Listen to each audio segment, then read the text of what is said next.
Cornwall has long been associated with myth and mystery. With a coastline stretching over 250 miles, many of the stories are inevitably linked to the sea. Sailors the world over have spoken of giant sea serpents, and Cornwall is no exception. In 1876, the West Briton newspaper reported that fishermen from Falmouth had found a huge sea snake coiled around their lobster pots, but had thrown it back into the sea.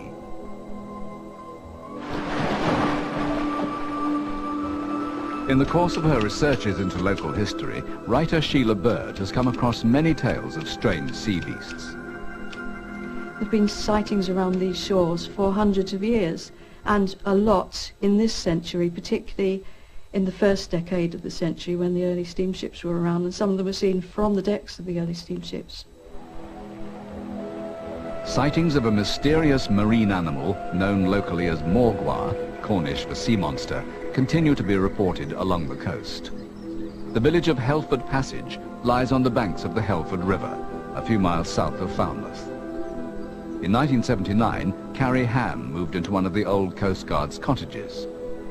Early one June morning, she noticed something strange out in the bay. I looked out of the window and I saw what I thought was a yacht on its back. I thought, oh my goodness, I wonder if there's anybody on board. I looked again and it sank. Then it suddenly came this thing like a big arm, shaking something at the end of it.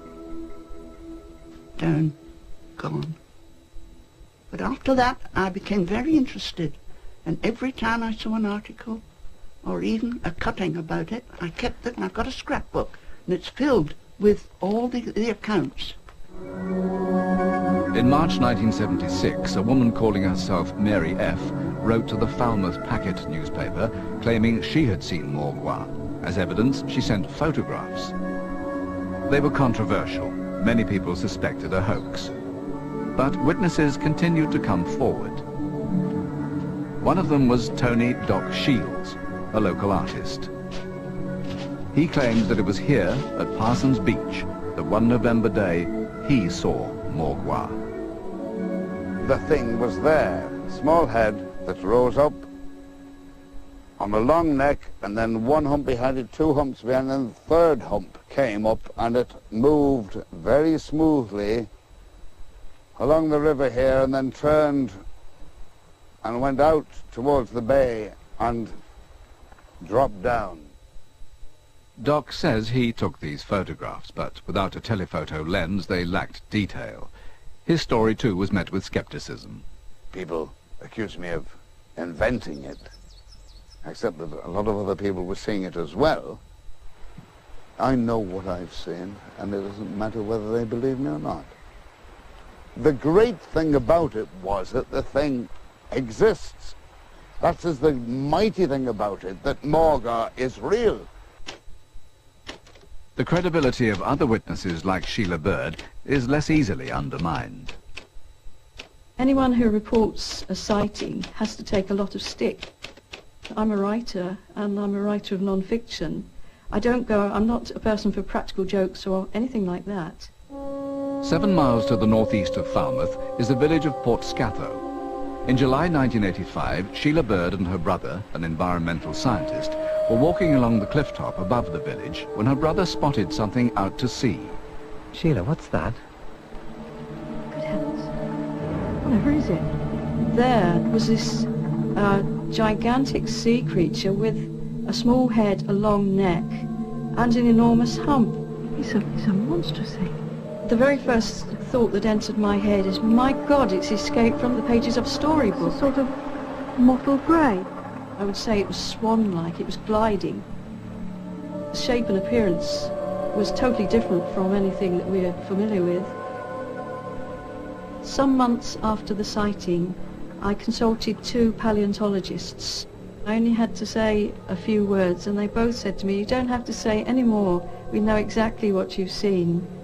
These are the descendants of the plesiosaur, which were thought to have been extinct millions of years ago. This theory is seen by some zoologists as the only credible explanation for the existence of such creatures. It's not an identical fit, but you wouldn't expect it to be. If it was identical, I'd have great suspicion. Whatever this creature is, if it is a plesiosaur, it has 64 million years of evolution working upon it. The sea is probably less well known than some of the planets in outer space. One man who knows the sea better than most is George Vinicum. He's been a fisherman off the Cornish coast for over 40 years. In July 1976, George set off from Falmouth for a day's fishing with a friend, John Cock. Beautiful day, clear, flat calm, nothing on the water. Just a clear, beautiful morning. 2 hours out at sea, George noticed something in the water. John! Come here, quick! I think a boat...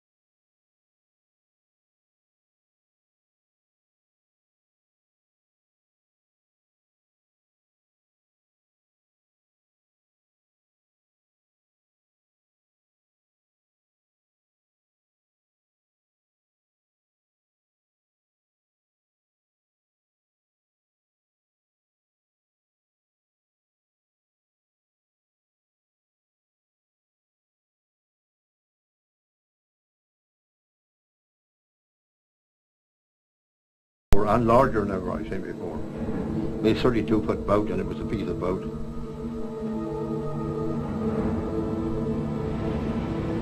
The two men returned to Falmouth, reluctant to talk about their extraordinary encounter.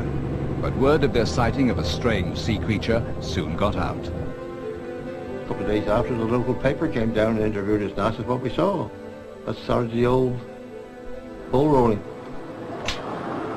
Soon afterwards, George Vinicum had a visitor from London. Mr. Vinicum? A gentleman from the Natural History Museum rang me up and said he was coming down to interview me. The creature's neck was, how long would you say? About 5-6 feet, I'd say. And the body, what size was that? Some 20 feet at least. Are you sure about that? Sure as I am of anything. Do you think you could draw it for me?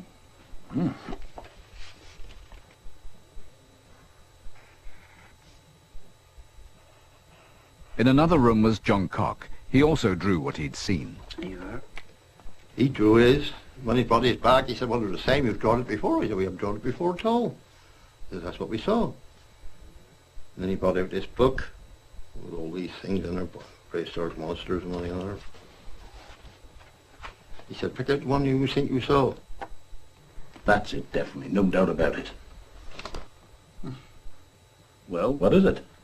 It's a plesiosaur.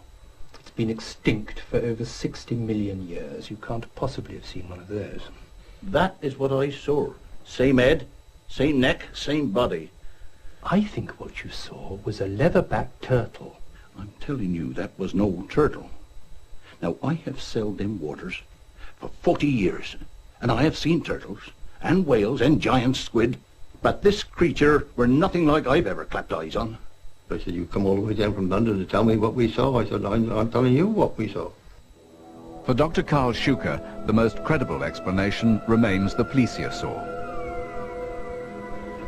I don't think that it can be explained away by otters, by the traditional explanations. Radical or not, the best fit in relation to animals that we know existed at one time or another in the history of our planet, the best fit is the plesiosaur. But critics say if plesiosaurs do exist in Cornish waters, you'd expect to find their corpses washed up on the beaches. Dr. Schuker has an explanation for why no carcasses have ever been found. Plesiosaurs are well known for swallowing stones. They did this for buoyancy purposes. So needless to say, a large animal that has quite a fair few heavy stones inside it, when it dies, it's going to do one thing, and that's sink. Most experts believe that the sightings alone cannot prove plesiosaurs have survived to the present day. But for the witnesses, the evidence of their own eyes is proof enough.